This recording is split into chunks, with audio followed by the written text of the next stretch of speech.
মধ্যপ্রাচ্যের সংঘাতের অন্যতম প্রধান দেশ ইসরায়েল নিজেই এখন গভীর সংকটে পড়েছে। দীর্ঘদিনের সামরিক তৎপরতা এবং চলমান যুদ্ধের চাপের মধ্যে দেশটির সেনাবাহিনী তীব্র জনবল ঘাটতির মুখে। সেনাপ্রধান লেফটেন্যান্ট জেনারেল ইয়াল জামির সতর্ক করে বলেছেন, দ্রুত পদক্ষেপ না নিলে দেশের নিরাপত্তা বড় ধরনের বিপর্যয়ের মুখোমুখি হতে পারে।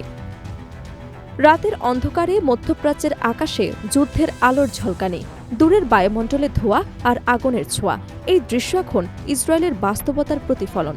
শক্তিশালী সামরিক কৌশলের জন্য পরিচিত এই দেশটি বর্তমানে নিজেই সীমান্ত ও নিরাপত্তার ক্ষেত্রে বড় ধরনের চ্যালেঞ্জের মুখোমুখি।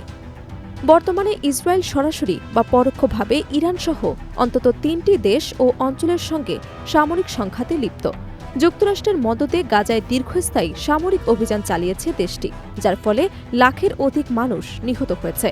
দীর্ঘদিনের সামরিক তৎপরতার মাসুল এবার ইসরায়েলকেই গুনতে হচ্ছে। আইডিএফ প্রধান জানিয়েছেন, সেনাবাহিনীতে তীব্র জনবল সংকটের কারণে দেশের নিরাপত্তা ঝুঁকিতে রয়েছে। ১ এপ্রিল তিনি আইন প্রণেতাদের উদ্দেশ্যে লেখা চিঠিতে সতর্ক করে বলেছেন, আগামী বছরের জানুয়ারির মধ্যে কয়েক হাজার সৈন্য হারাতে পারে সেনাবাহিনী।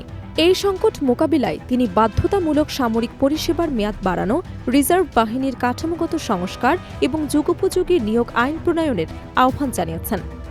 ২০২৪ সালের আগস্টে সামরিক সেবার মেয়াদ ৩০ মাস নির্ধারণ করা হলেও জামির দাবি পুনরায় তা ৩৬ মাসে উন্নীত করার। তিনি সতর্ক করে বলেছেন, বর্তমান নীতির ফলে সম্মুখ যোদ্ধা ও সহায়ক বাহিনীতে বড় ধরনের ঘাটতি তৈরি হবে।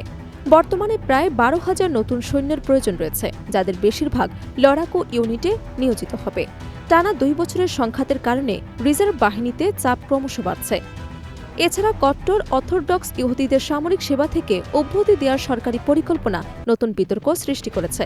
বর্তমানে ১৮ থেকে ২৪ বছর বয়সী প্রায় ৮০,০০০ সামরিক যোগ্য নাগরিক সেনাবাহিনীতে যোগ দিচ্ছে না, যা নিয়োগ প্রক্রিয়ায় বড় ধরনের বৈষম্য তৈরি করেছে।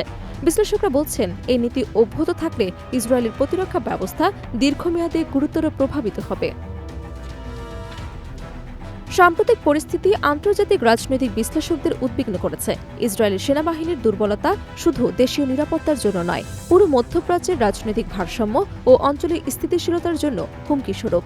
সামরিক দুর্বলতা, নিয়োগ বৈষম্য, রিজার্ভ বাহিনীর চাপ এবং রাজনৈতিক বিতর্ক সব মিলিয়ে ইসরায়েল এখন এমন এক সংকটের মুখোমুখি যা মধ্যপ্রাচ্যের নিরাপত্তা ও স্থিতিশীলতার জন্য দীর্ঘমেয়াদী জটিলতা সৃষ্টি করতে পারে।